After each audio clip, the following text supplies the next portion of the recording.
Assalamualaikum warahmatullahi wabarakatuh. Salam sejahtera buat kita semua. Semoga kita selalu dalam lindungan Allah Subhanahu wa taala. Amin. Ya.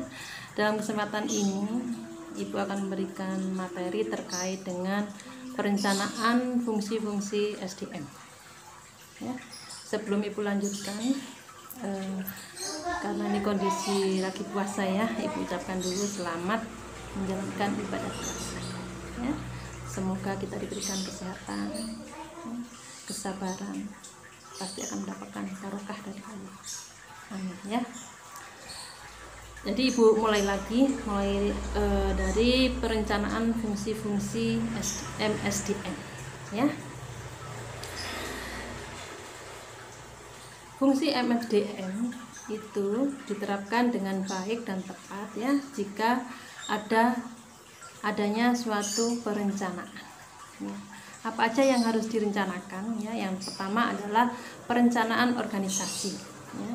Dalam perencanaan organisasi ya, itu karena organisasi merupakan alat ya, merupakan alat dan wadah orang-orang dalam bekerja sama ya. Bekerja sama, terintegrasi, terkoordinasi, efektif ya, dan harmonis. Maka perlu direncanakan terlebih dahulu ya. Hal-hal apa yang perlu direncanakan ya, yang pertama adalah besar kecilnya organisasi yang dibutuhkan ya. Jadi organisasi itu seberapa besar atau kecil ya. Kalau kecil ya otomatis kita cukup membuat perencanaan yang tidak terlalu ya. Yang kedua, tipe organisasi yang tepat ya. Tepat itu termasuk lini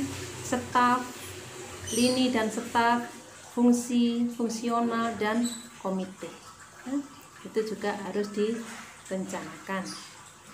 Yang C adalah hubungan dan saluran perintah serta tanggung jawab ya. Nanti hubungan antara pimpinan dengan bawahan dengan staf itu nanti seperti apa, itu harus direncanakan ya.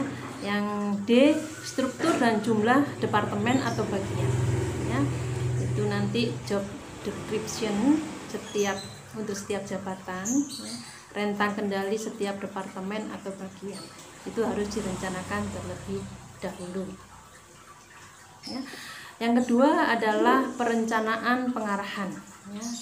Pengarahan SDM itu perlu sekali direncanakan agar dapat bekerja efektif, giat dan efisien ya. Dalam pengarahan SDM ya, yang perlu direncanakan yaitu satu adalah peraturan perusahaan dan sanksi hukum yang melanggar ya. Jadi dalam perencanaan pengarahan itu harus dibuat peraturan dalam organisasi itu bahwa nanti siapa yang melanggar dalam aturan itu akan dikenakan sanksi atau hukuman ya. Yang kedua, delegation of authority ya. Apakah nanti perencanaan pengarahan itu desentralisasi atau sentralisasi ya. Terus yang ketiga adalah cara pelaksanaan komunikasi dan simbolis komunikasi ya. Itu juga perlu direncanakan dalam pengarahan ya.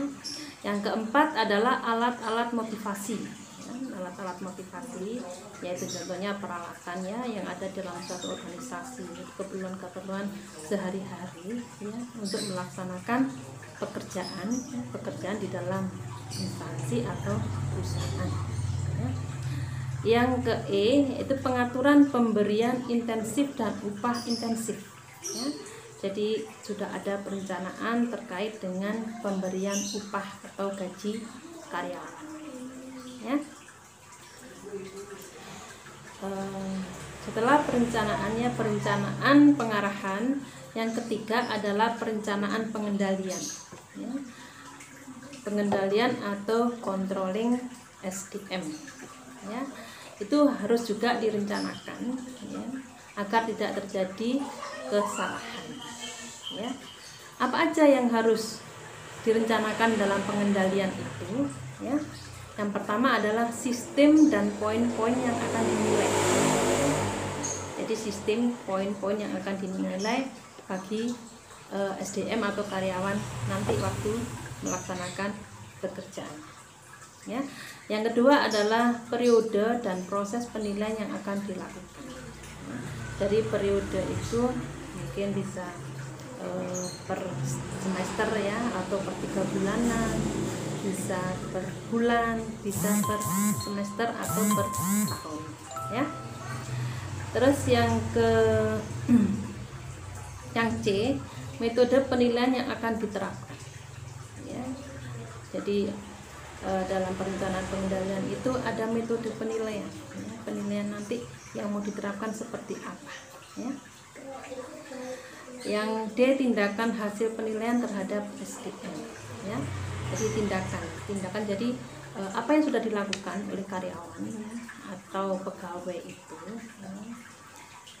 Jadi hasil penilaian itu terhadap karyawan-karyawan ya, atau pegawai-pegawainya, kalau itu nanti kerjanya bagus, pasti akan mendapatkan posisi yang lebih baik ya. Yang keempat adalah perencanaan pengadaan ya. Pengadaan SDM harus direncanakan supaya kualitas dan kuantitas SDM sesuai dengan kebutuhan ya. Yang keempat, yang kelima adalah perencanaan pengembangan ya. Jadi pengembangan SDM harus direncanakan untuk meningkatkan produktivitas karyawan masa kini dan yang akan datang ya. Yang keenam adalah perencanaan kompensasi. Rencana kompensasi adalah kompensasi SDM perlu direncanakan untuk mendorong gairah ya, gairah kerja karyawan. Yang ketujuh adalah perencanaan pengintegrasian. Tujuannya untuk memotivasi ya. Untuk memotivasi itu yang perlu diperhatikan adalah metode pengintegrasian yang akan dilakukan. Yang kedua, alat-alat dan jenis-jenis motivasi. Yang ketiga, pemimpin dan kesepakatan kerja bersama. Yang kelima, biaya-biaya untuk alat-alat motivasi yang dikeluarkan ya. Terus yang kedelapan adalah perencanaan pemeliharaan ya. Tujuannya supaya labor turnover relatif rendah ya. Jadi tujuan supaya labor turnover relatif rendah ya.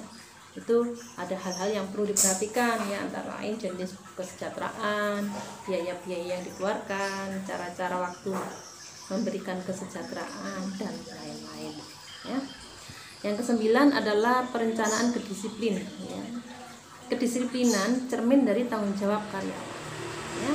Jadi dengan disiplin ya, itu perlu diperhatikan.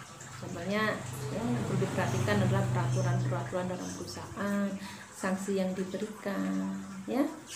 Terus sistem pengawasan, penyelesaian persengketaan jika ada konflik. Yang ke-10 adalah perencanaan pemberhentian ya. Yang perlu diperhatikan yaitu adalah penerapan syarat-syarat status karyawan untuk karyawan tetap, karyawan kontrak atau karyawan percobaan ya. Yang kedua adalah peraturan pemberhentian ya, yang terkait dengan status SDM. Yang berikutnya adalah persyaratan pensiun, pembayaran pensiun dan atau pembayaran pesangon ya. Yang terakhir adalah prosedur pemberhentian dengan tidak hormat ya. Jadi karyawan bisa aja tidak menutup kemungkinan ya, kalau membuat kesalahan yang fatal otomatis akan mendapatkan sanksi ya. Sanksinya adalah pemberhentian secara tidak hormat ya. Saya kira cukup itu ya yang bisa Ibu jelaskan untuk pertemuan kali ini terkait dengan fungsi-fungsi perencanaan SDM ya. Ibu akhiri, wassalamualaikum warahmatullahi wabarakatuh.